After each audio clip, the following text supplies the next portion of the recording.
Magandang araw mga kaibigan. Pag-usapan natin ngayon ang pahayag ng isang sikat na professor sa US, si Dr. Zachary Abuza. Siya po ay professor sa National War College sa Washington DC, USA. Noong 2005 and 2006, nandito ako sa paaralan nito. Ang bigger institution is National Defense University. Under ng National Defense University itong National War College. Nag-aral ako dito noong 2005 to 2006. Okay, so mga bigatin, mga talagang cream of the crop itong mga professor sa National Defense University and National War College. Ito, may napakagandang pahayag niya tungkol kay PRRD, yung pag-aresto sa kanya ng ICC. Post ito ng PDP Laban. By the way, sa National War College, ang focus o tinuturo ni Dr. Zachary Abuza is Southeast Asian politics, governance, and security issues. Kaya kabisado na kung anong nangyayari dito sa Pilipinas. Ito, sahin ko Zachary Abuza, a professor at the National War College in Washington, sees former President Rodrigo Roa Duterte becoming a martyr.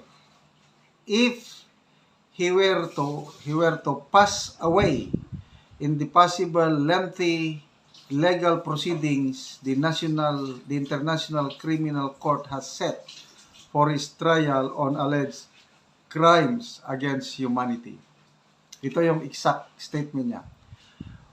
Were he to die in the midst of what is likely to be a very slow legal proceedings, he would be seen as a martyr.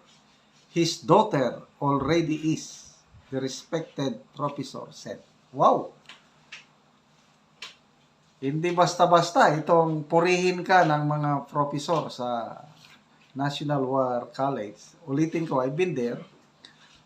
Pinipili ang mga estudyante na makapasok dyan all over the world. And isa ako sa pinadala ng Philippine government noong 2005 to 2006. Kumuha ako ng kurso na Counter-Terrorism Fellows Program. Okay. So, mga matitinik ang mga professors dito. Yung sinabi niya na magiging martir ang Pangulong Duterte. Anong masasabi niyo? Agree ba kayo? Kaya wag naman sana. Kasi if he were to die, matagal pa ang buhay ng Pangulo natin. Mas healthy pa nga siya kaysa yung nandito sa Pilipinas eh. Alam nyo na, yung namamanas ang muka, hinihingal, matibay ang ating Tatay Digong. Malalampasan niya ito. Kailan? Ito, hypothetical lang. Kasi napakatagal po ang trial. Umaabot ng yung pre-trial at saka trial mismo. Ang pre-trial abutin ng mga 4 years. Yung trial proper abutin ng mga 6 to 8 years. Kaya ganyan po katagal. Kaya lang, sa tingin ko, dahil magagaling yung abogado ng ating Tatay Digong at saka mahina yung ebidensya, baka hindi na abutin ng trial eh. Ang unang ginagawa ngayon is yung interim release. Mag-a-apply na ang mga abogado ni PRRD, interim release. Kasi pwede yan eh. Para bang kung sa ating judicial system dito, magpiyansa. So doon, ang tawag nila interim release. Basta lang merong assurance na si Tatay Digong mag-a-attend sa hearing. So kahit hindi mo na siya payagang makabalik dito, basta lang makalabas siya sa detention facility. Nako, malaking bagay na yan sa kanya at sa atin. Diba? Kasi ang hirap na. Dapat nag-i-enjoy na lang si Tatay Digong sa ngayon. Alam niyo, ginawa ng gobyernong ito, unbelievable. Okay, so, magbasa tayo sa mga comments, ano? Phantom Jason, please, ICC, would you respect hope? You listen what the Filipino prayer of our beloved Tatay, and you don't have jurisdiction. Okay. Naira Arian, he is a strong man. He can survive, inshallah. Yes, inshallah. He can survive. Diba may kanta niya? I will survive. Kaya niya yan. Georgina Taguluin, by God's guidance and help, he will survive. Godspeed, Tatay Digong.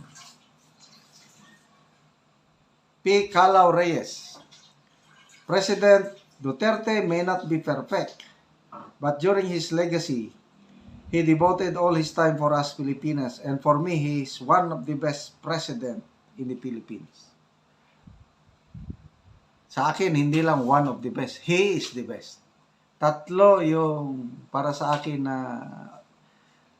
the best presidents, Magsaysay, Marcos Sr., and Tatay Digong. The best of them all, wala nang tatalo kay Tatay Digong. Pinaka the best. Danilyn Jeles, sabi niya, just let him back, he is our hero.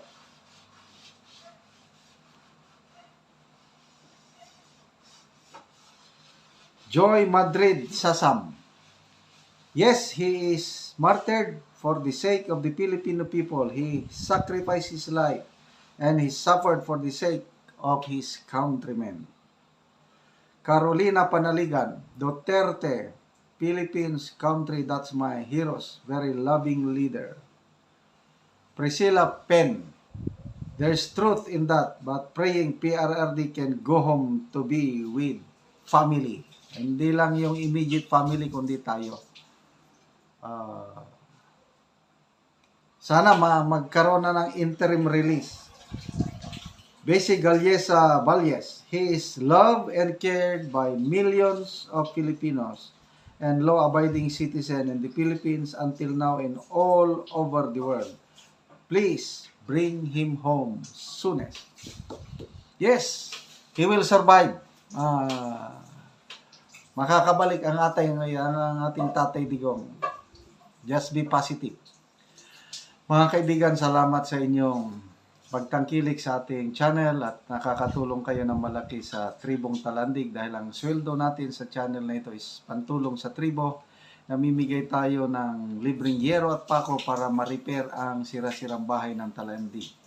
Sa Bukidnon nito, panoorin nyo ang video na ito. Sir, salamat kayo sa hinabang ni mga sin, sir. Di na matuluan ang mga abuhan. Salamat gigig dako, labi na sa Ginoo, sir. Sa Ginoo. Sa imo. Oo. Makaron. Salamat kayo. Salamat kayo, balag layo kayo. Mga kuang iriya, to pa dito sunahan. Oo. Salamat kayo. So agi pa kag tulay. Imo, sir. Agi pa kag tulay. Pagugtulay. Layo. Layo pangamua. Salamat gid kayo. Layo pagid kayo mo ha. To sunahan. To pagid sa unahan pagid kayo. Humuna ni ang natagaan na mugero, layo pang iya ha, magbaklay pa ni siya. O mo ba namin sa iya ha, padulong sa iyang balay kay ang balian naguba na gid kayo.